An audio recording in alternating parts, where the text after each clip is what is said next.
आप देख रहे हैं पीएन न्यूज लाइव, आपकी आवाज। फोनिक्स यूनिवर्सिटी द्वारा शिक्षकों को किया गया सम्मानित। वाराणसी के सिगरा स्थित होटल कैस्टिनो में सेवा के प्रति समर्पित शिक्षकों का सम्मान। फोनिक्स यूनिवर्सिटी की ओर से सेवा के प्रति समर्पित शिक्षकों को सम्मानित किया गया। आयोजित सम्मान समारोह के दौरान पूर्व सांसद राजेश मिश्रा मुख्य अतिथि के रूप में उपस्थित रहे। वहीं विशिष्ट अतिथि के रूप में मौजूद समाज सेवी दीनानाथ पांडे ने निजी शैक्षणिक संस्थानों में भी तकनीकी आधारित शिक्षा देने पर जोर दिया। इसके पूर्व चेयरमैन इंजीनियर चेरब जैन ने यूपी के छात्रों को फोनिक्स यूनिवर्सिटी में आकर्षक छात्रवृत्ति देने की घोषणा की। समारोह में यूपी और बिहार के सैकड़ों शिक्षकों को सम्मानित किया गया। कार्यक्रम का संचालन ललिता आर शर्मा ने किया। इस मौके पर निदेशक गोविंद सिंह, मार्केटिंग हेड अजय उपाध्याय, अखिलेश यादव, रजनीश सिंह व सविता श्रीवास्तव सहित अन्य मौजूद रहे। मेरा नाम इंजीनियर चेरब जैन है और मैं फोनिक्स यूनिवर्सिटी का चेयरमैन हूँ। फोनिक्स यूनिवर्सिटी हमारी रुड़की में है और इस साल से पहले तक हम फोनिक्स ग्रुप ऑफ इंस्टीट्यूशंस के नाम से जाने जाते थे। 2009 से हमारा कैंपस चल रहा है और इस साल उत्तराखंड विधानसभा से एक्ट पास हुआ है जिसके चलते हम लोग फोनिक्स यूनिवर्सिटी बन गए हैं। इसके पश्चात मैं आज के हमारे मुख्य अतिथि विशिष्ट अतिथि भाई साहब का और मैडम का बहुत बहुत धन्यवाद देना चाहूँगा कि उन्होंने आज इस उपलक्ष्य में आकर अपना आशीर्वाद दिया यूनिवर्सिटी को। और इस कार्यक्रम को हमने एक शिक्षक सम्मान समारोह के तौर पर रखा है। तो आज जो शिक्षक यहाँ पे आए हैं उनका सम्मान होगा क्योंकि उन शिक्षकों की वजह से ही देश मजबूत हो रहा है।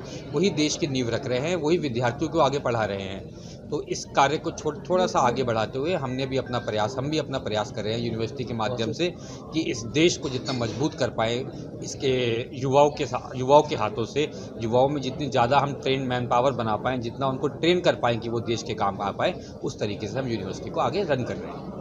वाराणसी में भी इसका सेंटर है जहाँ लोग इसमें एडमिशन। वाराणसी में हमारे कई सारे एजुकेशन कंसल्टेंट्स हैं जो हमारे साथ एसोसिएटेड है और हमारे जो यहाँ के रिप्रेजेंटेटिव हैं वो अजय उपाध्याय जी हैं और गोविंद हैं। उनका नंबर आपके साथ शेयर कर दिया।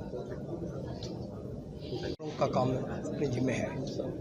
आज के इस कार्यक्रम में जो मुख्य विषय बताने का है वो आपने सुना कि अध्यापकों का सम्मान। हम उनका सम्मान क्या कर सकते हैं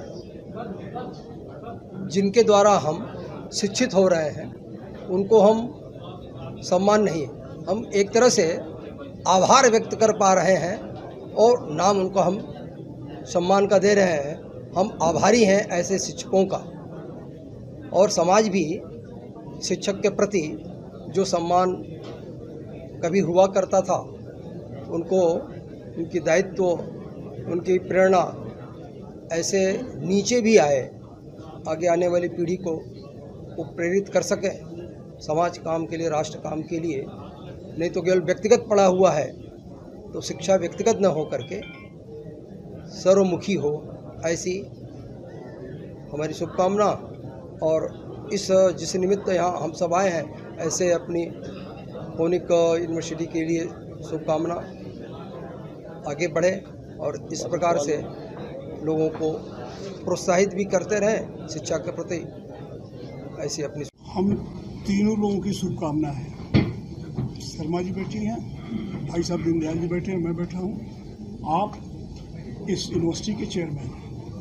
हमें लगता है यदि यूनिवर्सिटी के बारे में आप लोगों को ज़्यादा पूछना हो तो चेयरमैन साहब ज़्यादा बेहतर बता पाएंगे बनस्पत हम लोगों के। हम लोग इन्वाइट हैं इस फंक्शन में, हम लोग आए हैं। हम लोगों का काम है टीचर्स को यहाँ सम्मानित करना, उस काम को हम लोग करेंगे।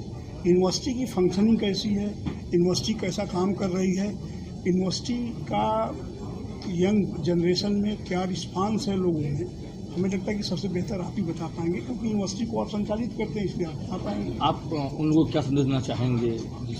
इस यूनिवर्सिटी के लिए हम लोगों की ढेर सारी शुभकामना है क्योंकि आज के समय में शिक्षा के क्षेत्र में जितना ज़्यादा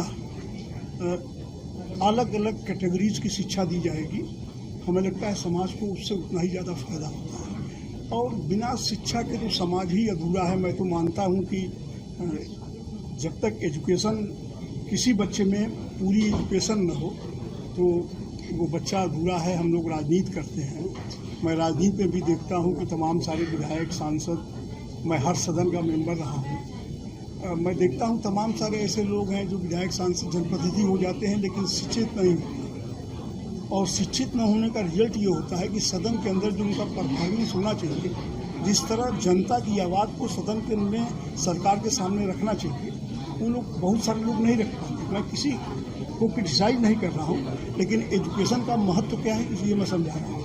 तो हमारी बहुत सारी शुभकामना है कि विद्यालय अच्छा चले। मुझे लगता है कि मेरा हो, भाई साहब दीनदयाल जी का हो, अरविंद शर्मा जी का हो, सब लोग चाहेंगे कि अच्छा एजुकेशन हो। और यूनिवर्सिटी के बारे में जैन साहब अच्छा बता पाएंगे।